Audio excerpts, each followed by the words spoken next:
كرة ملعوبة على الناحية اليمنى والتسديد بجول.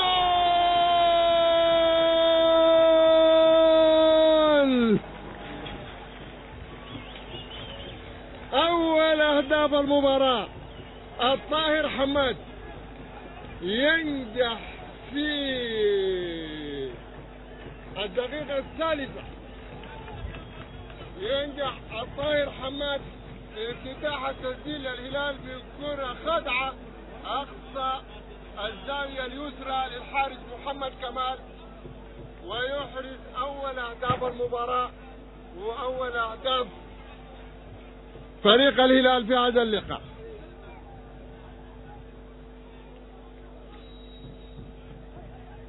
كرة لمصلحة هلال الساحل، قلق تمرير على الناحية اليمنى